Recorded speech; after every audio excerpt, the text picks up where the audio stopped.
ਦਾ ਆਪਾਂ ਗੱਲ ਕੀਤਾ ਪ੍ਰithvi ਠੀਕ ਹੈ ਨਾ ਅਪ ਹੁਣ ਉੱਥੇ ਅਪ ਪਾਠ ਆ ਗਿਆ ਅਪ ਤੇਜੋ ਫਿਰ ਦੁਆ ਤੇਜ ਅਗਨੀ ਦੀ ਗੱਲ ਆਊਗੀ ਵਾਯੂ ਆਕਾਸ਼ ਕਾਲ ਦਿਗਾਤਮਾ ਮਨਾਸੀ ਨਮਾਇਵ ਯਾਨੀ ਅੱਜ ਆਪਾਂ ਚੱਲਣਾ ਪਾਠ ਕਿਹੜਾ ਚੱਲੂਗਾ ਆਪਣਾ ਅਪ ਦਾ श्रवण करिए जी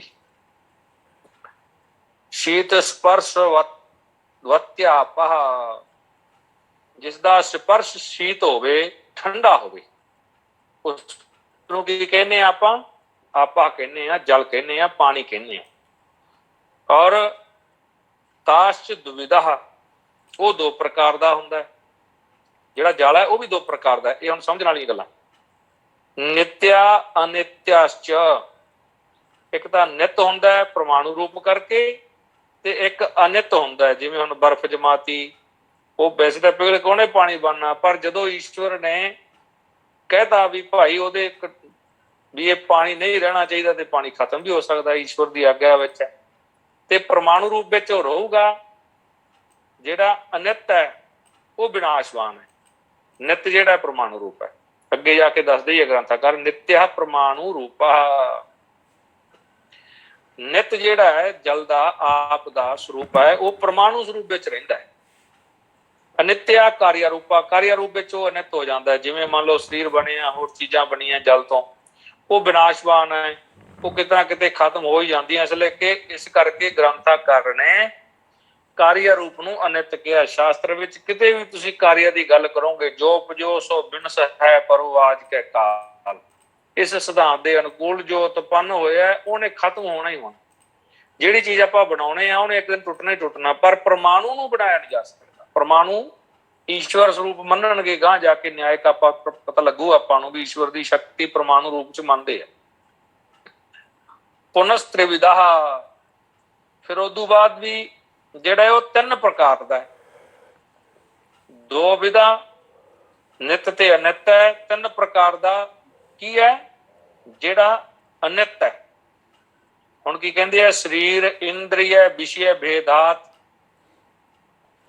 शरीर करके एक शरीर स्वरूप आ उहदा एक इंद्रिय स्वरूप है इंद्रियां विच भी रहिंदा है ते विषयां विच भी रहिंदा तिन्नां दा भेद करके तीन स्वरूपां दे विच जिहड़ा है जल रहिंदा शरीरम वरुण लोके शरीर कित्थे है जल दा शरीर कित्थे है वरुण लोके वरुण लोक दे विच जिथे वरुण देवता है देवते दी जिहड़ी दुनिया है जिहड़ा उहदा लोक है हिंदू शास्त्र दे विच उत्थे जिहड़ा है वो जल दा शरीर रहिंदा जल उत्थे शरीर करके रहिंदा कित्थे है वरुण लोक विच रहिंदा इंद्रियम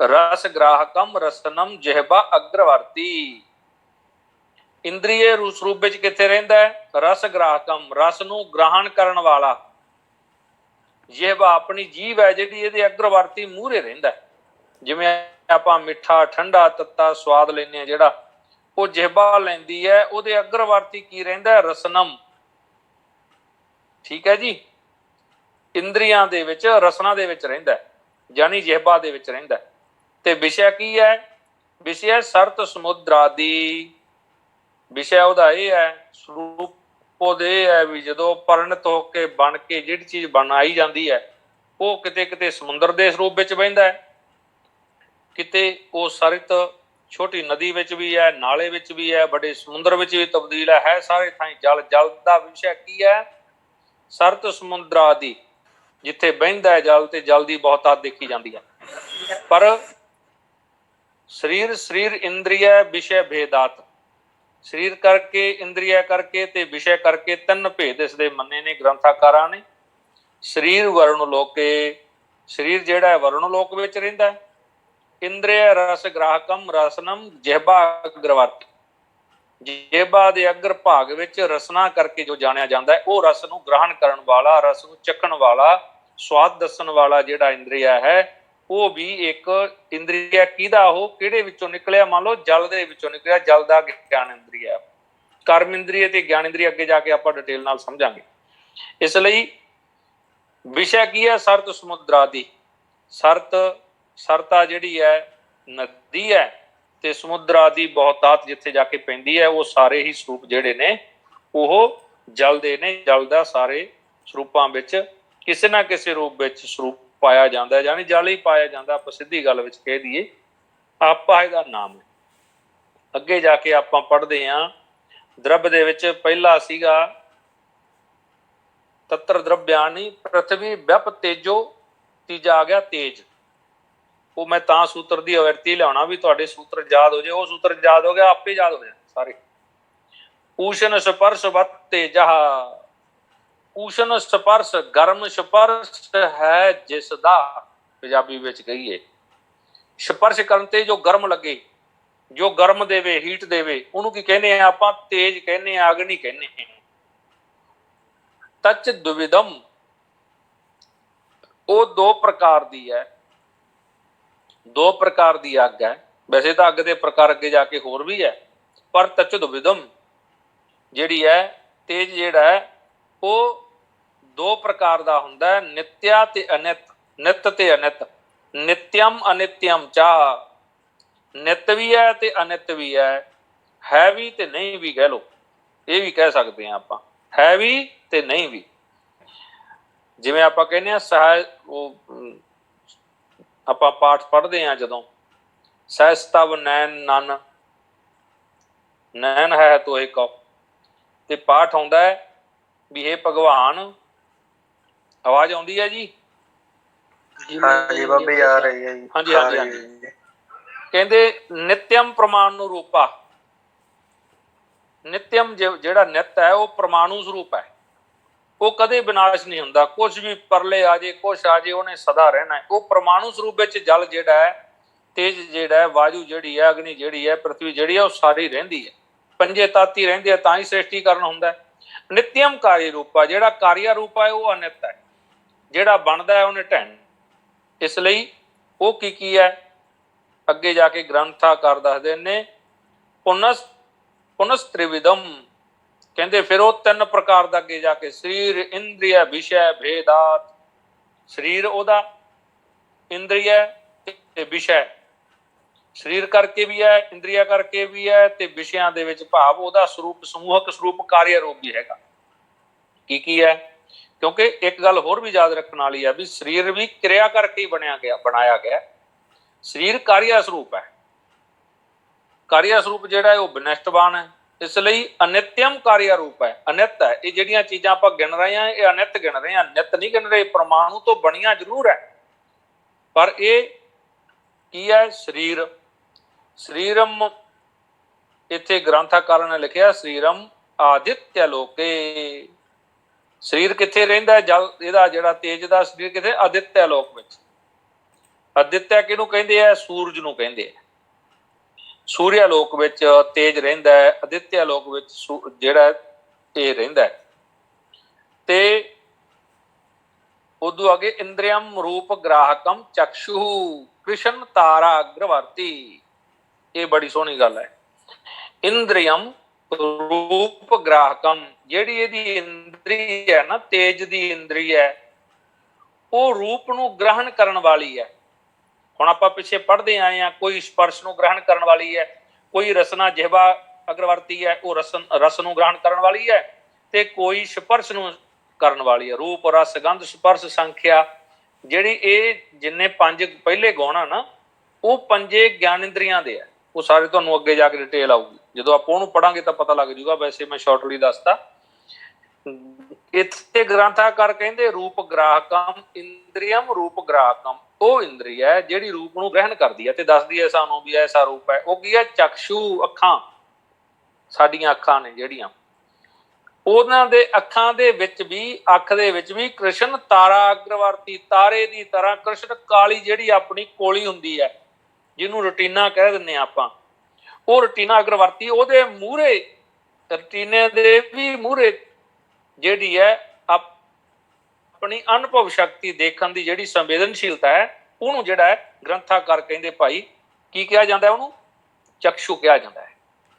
ਕ੍ਰਿਸ਼ਨ ਤਾਰਾ ਅਗਰਵਰਤੀ ਜਿਹੜੀ ਹੈ ਉਹ ਇੰਦਰੀ ਹੈ, ਜਿਹੜੀ ਹੈ ਉਹ ਸੂਰਜ ਦੀ ਜਾਂ ਕਹਿ ਲਓ ਤੇਜ ਦੀ ਇੰਦਰੀ ਹੈ। ਇਸ ਕਰਕੇ ਤੇਜ ਜਿਹੜਾ ਹੈ ਉੱਥੇ ਦੇਖਿਆ ਜਾਂਦਾ ਹੈ। ਉੱਥੋਂ ਤੇਜ ਸਾਰੇ ਆਪਣੇ ਸਰੀਰ ਵਿੱਚ, ਕੋਈ ਕਹੇ ਵੀ ਸੂਰਜ ਕਿੱਥੇ ਹੈ, ਤਾਂ ਅੱਖਾਂ ਵਿੱਚ ਸੂਰਜ ਹੈ। ਅੱਖਾਂ ਸੂਰਜ ਦੁਆਰਾ, ਜੇ ਸੂਰਜ ਦੀ ਸ਼ਕਤੀ ਸਰੀਰ ਵਿੱਚ ਨਾ ਹੋਵੇ ਤੇ ਅੱਖਾਂ ਦੇਖ ਨਹੀਂ ਸਕਦੀਆਂ। ਇਸ ਲਈ ਵਿਸ਼ਯ ਚਤੁਰਵਿਧਾ, ਚਾਰ ਤਰ੍ਹਾਂ ਦੇ ਇਹਦੇ ਵਿਸ਼ੇ ਨੇ। ਕਿਹਦੇ ਨੇ ਚਾਰ ਤਰ੍ਹਾਂ ਦੇ ਵਿਸ਼ੇ? ਤੇਜ ਦੇ, ਜਾਨੀ ਕਹਿ ਲੋ ਲੋਹ ਦੇ, ਗਰਮੀ ਦੇ, ਪ੍ਰਕਾਸ਼ ਦੇ। ਚਤੁਰਵਿਧਾ ਭੌਮ ਦਿਵਯ ਔਦਰਿਆ ਅਕਰਜ ਭੇਦਾਤ। ਹੁਣ ਇੱਥੇ ਗੱਲ ਆ ਗਈ ਭੌਮਮ। ਭੌਮ ਕੀ ਹੈ? ਬਹਨਿਆਦਿਕਮ, ਜਿਹੜੀ ਅੱਗ ਆਪਾਂ ਮਚਾਉਣੇ ਆ, ਅੱਗ ਮਚਾਈ ਜਾਂਦੀ ਆ ਨਾ, ਬਹਨਿਆਦਿਕ ਆਪਾਂ ਮਚਾ ਦਿੰਦੇ ਆ ਕੁਛ ਵੀ, ਅੱਗ ਜਲਾਤੀ ਗੈਸ ਨਾਲ, ਲੱਕੜੀ ਨਾਲ, ਉਹਨੂੰ ਕੀ ਕਹਿੰਦੇ ਆ? ਭੌਮ ਤੇਜਾ। ਉਹਨੂੰ ਕਹਿੰਦੇ ਆ ਭੌਮ ਤੇਜਾ। ਭੌਮ ਬਹਨਿਆਦਿਕਮ ਜਿਹੜੀ ਹੈ, ਭੌਮ ਬੰਨੀ ਆਦਿਕਮ ਜਿਹੜੀ ਹੈ, ਉਹ ਲੱਕੜੀ ਆਦਿ ਦੇ ਨਾਲ ਜਲਾਈ ਜਾਣ ਵਾਲੀ ਅੱਗ ਨੂੰ ਕਿਹਾ ਜਾਂਦਾ ਹੈ। ਦੂਸਰੀ ਹੈ ਅਵਿੰਦਨਮ ਦਿਵਯਮ ਵਿਦੁਤ ਆਦਿ, ਜਿਹੜੀ ਵਿਦੁਤ ਦਿਵਯ ਅਗਨੀ ਹੈ। ਦਿਵਯ ਅਗਨੀ ਹੁੰਦੀ ਹੈ ਜਦੋਂ ਬੱਦਲ ਆਪਸ ਵਿੱਚ ਗਰਜਦੇ ਆ ਤੇ ਉੱਥੋਂ ਜਿਹੜੀ ਅਗਨੀ ਨਿਕਲਦੀ ਹੈ, ਪ੍ਰਕਾਸ਼ ਨਿਕਲਦਾ ਹੈ, ਤੇਜ ਨਿਕਲਦਾ ਹੈ, ਉਹਨੂੰ ਦਿਵਯ ਵਿਦੁਤ ਕਿਹਾ ਜਾਂਦਾ ਹੈ। ਅਵਿੰਦਨਮ ਦਿਵਯ ਵਿਦੁਤ ਆਦਿ ਜਿਹੜੀ ਹੈ, ਬਿਜਲੀ ਬੱਦਲ ਦੇ ਵਿੱਚੋਂ ਨਿਕਲਦੀ ਹੈ, ਉਹ ਤੇਜ ਜਿਹੜਾ ਹੈ ਉਸਨੂੰ ਕਿਹਾ ਜਾਂਦਾ ਹੈ ਕਿ ਦਿਵਯ ਤੇਜ। ਆਪਾਂ ਭੋਜਨ ਕਰਦੇ ਹਾਂ ਨਾ, ਭੋਜਨ ਕਰਦੇ ਹਾਂ, ਜਿਹੜਾ ਭੁਕਤਾ ਅੰਨ ਪਰਿਣਾਮ ਹੇਤੁਰ ਔਦ੍ਰਯਮ, ਕਹਿੰਦੇ ਭੋਜਨ ਜਦੋਂ ਕਰ ਲਿਆ ਤਾਂ ਭੋਜਨ ਕੀਤੇ ਹੋਏ ਅੰਨ ਆਦਿਕ ਨੂੰ, ਜਾਂ ਜੋ ਵੀ ਪਦਾਰਥ ਫਰੂਟ ਆਦਿ ਆਪਾਂ ਖਾਂਦੇ ਹਾਂ, ਪਚਾਉਣ ਵਾਲੀ ਜਿਹੜੀ ਉਦਰ ਦੇ ਵਿੱਚ ਜਠਰਾਗਨੀ ਹੈ, ਉਸ ਨੂੰ ਕੀ ਕਿਹਾ ਜਾਂਦਾ ਹੈ? ਇੱਥੇ ਗ੍ਰੰਥਕਾਰ ਨੇ ਕੀ ਕਰਿਆ? ਔਦਰਿਅਮ। ਔਦਰਿਅਮ ਉਹ ਉਦਰ ਦੀ ਜਿਹੜੀ ਅਗਨੀ ਹੈ, ਜਠਰਾਗਨੀ ਜਿਹਨੂੰ ਕਹਿ ਲਈਏ ਆਪਾਂ, ਜਠਰਾਗਨੀ, ਉਸ ਦਾ ਜਿਹੜਾ ਨਾਮ ਹੈ ਗ੍ਰੰਥਕਾਰ ਨੇ ਵਿਸ਼ੇਸ਼ ਕਰਕੇ ਦਿੱਤਾ ਹੈ ਵੀ ਭਾਈ ਉਹ ਔਦਰਿਆ ਤੇਜ ਹੈ। ਤਿੰਨ ਤੇਜ ਹੋ ਗਏ ਤੇ ਚੌਥਾ ਤੇਜ ਇੱਕ ਰਹਿ ਗਿਆ, ਆਕਰਜਮ ਸਵਰਨ ਆਦਿ। ਕਹਿੰਦੇ ਆਕਰ ਨਾਮ ਹੈ ਜਿਹੜਾ ਖਾਣ ਦਾ ਹੈ, ਉਹਦੇ ਨਾਲ ਉਤਪੰਨ ਹੋਣ ਵਾਲੇ ਜਿਹੜੇ ਸਵਰਨ ਆਦਿਕ ਹੈ, ਖਾਨਾਂ ਦੇ ਵਿੱਚੋਂ ਪੈਦਾ ਹੁੰਦੇ ਹੈ, ਕਿਉਂਕਿ ਸੋਨਾ ਵੀ, ਸਵਰਨ ਆਦਿ ਵੀ ਤੇਜ ਦਾ ਹੀ ਅੰਸ਼ ਮੰਨਿਆ ਜਾਂਦਾ ਹੈ, ਸੂਰਜ ਦੀ ਅੰਸ਼ ਮੰਨੀ ਜਾਂਦੀ ਹੈ। ਤਾਂ ਹੀ ਸੂਰਜ ਨੂੰ ਜੇ ਮੰਨ ਲਓ ਸੂਰਜ ਨੀਚਦਾ ਹੋਵੇ ਤੇ ਸੋਨਾ ਪਹਿਨਣ ਨੂੰ ਨਹੀਂ ਦੱਸਿਆ ਜਾਂਦਾ। ਇਸ ਲਈ ਸਵਰਨਾਦਿਕ ਹੈ ਜਿਹੜਾ, ਉਨਕਾ ਨਾਮ ਆਕਰਜ ਤੇਜ ਹੈ। ਭਾਵ ਕਹਿੰਦੇ ਸਵਰਨਾਦਿਕ ਜਿਹੜੀਆਂ ਧਾਤੂਆਂ ਨੇ ਉਹਨਾਂ ਨੂੰ ਆਕਰਜ ਤੇਜ ਕਿਹਾ ਜਾਂਦਾ ਹੈ। ਇਸ ਕਰਕੇ ਗ੍ਰੰਥਾਕਾਰ ਦੱਸਦੇ ਨੇ ਵੀ ਭਾਈ ਸੱਜਣੋ, ਜਿਹੜਾ ਮੈਂ ਫਿਰ ਇੱਕ ਵਾਰ ਡਿਟੇਲ ਦੇ ਦਿੰਦਾ, ਊਸ਼ਨ ਸਪਰਸ਼ ਤੇਜਾ, ਊਸ਼ਨ ਸਪਰਸ਼ਵਤ ਤੇਜਾ। ਊਸ਼ਨ ਸਪਰਸ਼ ਹੈ ਤੇਜ ਦਾ, ਤੇ ਦੁਵਿਧਮ ਤਚ ਦੁਵਿਧਮ, ਦੋ ਪ੍ਰਕਾਰ ਦਾ, ਨਿਤਿਆ ਨਿਤਿਆ, ਦੋ ਪ੍ਰਕਾਰ, ਨਿਤ ਪਰਮਾਣੂ ਰੂਪ, ਅਨਿਤਿਆ ਕਾਰਯ ਰੂਪ। ਤੇ ਉਦੋਂ ਬਾਅਦ ਗ੍ਰੰਥਾਕਾਰ ਕਹਿੰਦੇ ਭਾਈ ਸੱਜਣੋ, ਪੁਨਰਸ ਤ੍ਰਿਵਿਧਾ, ਤਿੰਨ ਤਰ੍ਹਾਂ ਦਾ ਹੋਇਆ ਕਰਦਾ ਸਰੀਰ, ਇੰਦਰੀਆ, ਵਿਸ਼ੇ ਭੇਦਾਤ। ਸਰੀਰ ਇਹਦਾ ਕਿੱਥੇ ਹੈ? ਸਰੀਰਮ ਆਦਿਤਯ ਲੋਕੇ, ਆਦਿਤਯ ਲੋਕ ਵਿੱਚ ਸਰੀਰ ਰਹਿੰਦਾ ਤੇਜ ਦਾ। ਇੰਦਰੀਆ ਰੂਪ ਗ੍ਰਾਹਕਮ ਚਕਸ਼ੂ ਕ੍ਰਿਸ਼ਨ ਤਾਰਾਗ੍ਰਵਰਤੀ, ਅੱਖਾਂ ਦੇ ਵਿੱਚ ਆਪਣੇ ਜਿਹੜੀ ਲੋਹ ਹੈ, ਸ਼ਕਤੀ ਹੈ, ਇਸ ਤੇਜ ਦੀ ਦੇਣ ਹੈ, ਇਹ ਇਹਦੀ ਇੰਦਰੀਆ ਹੈ। ਔਰ ਵਿਸ਼ਾ ਭੇਦਾਤ, ਵਿਸ਼ਾ ਭੇਦ ਨਾਲ ਇਹ ਜਿਹੜਾ ਹੈ ਵਿਸ਼ਾ ਚਤੁਰਵਿਧਾ, ਚਾਰ ਤਰ੍ਹਾਂ ਦਾ ਵਿਸ਼ਾ, ਭੌਮ ਦਿਵਯ ਔਦ੍ਰਿਆ ਕਰਜਮ ਭੇਦਾਤ। ਭੌਮ ਬਹਨੀ ਆਦਿਕਮ, ਜਿਹੜੀ ਬੰਨੀ ਅੱਗ ਮਚਾਉਣੇ ਆ ਉਹ ਭੌਮਮ ਹੋ ਗਿਆ। ਅਵਿੰਦਨਮ ਦਿਵਯਮ ਵਿਦੁਤ ਆਦਿ, ਜਿਹੜਾ ਆਕਾਸ਼ ਤੋਂ ਬੱਦਲਾਂ ਦੇ ਵਿੱਚੋਂ ਗਰਜਨ ਕਰਕੇ, ਸਪਰਸ਼ ਕਰਕੇ, ਗ੍ਰਸਨ ਕਰਕੇ ਅਗਨੀ ਨਿਕਲਦੀ ਹੈ, ਉਸ ਨੂੰ ਦਿਵਯ ਵਿਦੁਤ ਦੇ ਨਾਮ ਨਾਲ ਜਾਣਿਆ ਜਾਂਦਾ ਹੈ। ਉਹ ਸਰੂਪ ਹੈ, ਇਹਦਾ ਕਾਰਿਆ ਰੂਪ ਦੋ ਹੋ ਗਏ। ਤੀਜਾ ਜਿਹੜਾ ਭੁਕਤਾ ਅੰਨ ਪ੍ਰਣਾਮ ਹੇਤੁ ਔਦ੍ਰਿਅਮ, ਜਿਹੜਾ ਆਪਾਂ ਭੁਕਤ ਨਾਮ ਹੁੰਦਾ ਖਾਣ ਦਾ, ਬਖਸ਼ਿਆਂਤੇ ਭੁਕਤਿਆਂਤੇ ਭੁਕਤ ਬਣਦਾ ਸ਼ਬਦ। ਤੇ ਇਹ ਜਿਹੜੇ ਖਾਧੇ ਪੀਤੇ ਦੇ ਪਦਾਰਥ ਨੇ ਜਿਹੜੇ ਪੇਟ ਵਿੱਚ, ਪੇਟ ਦੀ ਜਠਰਾਗਨੀ ਜਿਹੜੀ ਪਚਾਉਂਦੀ ਹੈ ਇਸ ਨੂੰ, ਉਸ ਨੂੰ ਕਿਹਾ ਜਾਂਦਾ ਹੈ ਜਿਹੜਾ ਔਦ੍ਰਿਅਮ ਤੇਜਾ। ਆਕਰਜਮ ਸਵਰਨ ਆਦਿ, ਆਕਰਜਮ ਚੌਥੀ ਜਿਹੜੀ ਤੇਜ ਹੈ, ਤੇਜ ਦਾ ਸਰੂਪ ਹੈ, ਸਵਰਨ ਆਦਿ ਦੇ ਵਿੱਚ ਪਾਇਆ ਜਾਂਦਾ ਹੈ। ਇਸ ਲਈ ਗੁਰੂ ਪਿਆਰੋ ਇੰਨਾ ਹੀ ਬਹੁਤ ਹੈ। ਤੇ ਤੁਸੀਂ ਇਹਨੂੰ ਚੰਗੀ ਤਰ੍ਹਾਂ ਯਾਦ ਕਰਿਆ ਕਰੋ ਨਾਲ ਦੀ ਨਾਲ, ਕਿਉਂਕਿ ਪਦਾਰਥ ਬਾਅਦ ਦੇ ਵਿੱਚ ਇਹ ਫਿਰ ਵੇਲਾ ਹੱਥ ਨਹੀਂ ਆਉਣਾ ਜੇ ਆਪਾਂ ਗਾਂਹ ਲੰਘ ਗਏ, ਕਿਉਂਕਿ ਇਹ ਜਿਹੜਾ ਕੰਮ ਹੁੰਦਾ ਵੈਸੇ ਇਹ ਫਿਰ ਯਾਦ ਕਰਨ ਵਾਲਾ ਰਹਿੰਦਾ ਵੀ ਨਹੀਂਗਾ। ਕੱਲ ਨੂੰ ਆਪਾਂ, ਵੈਸੇ ਮੈਂ ਬੇਨਤੀ ਕਰਨੀ ਸੀ ਵੀ ਕੱਲ ਨੂੰ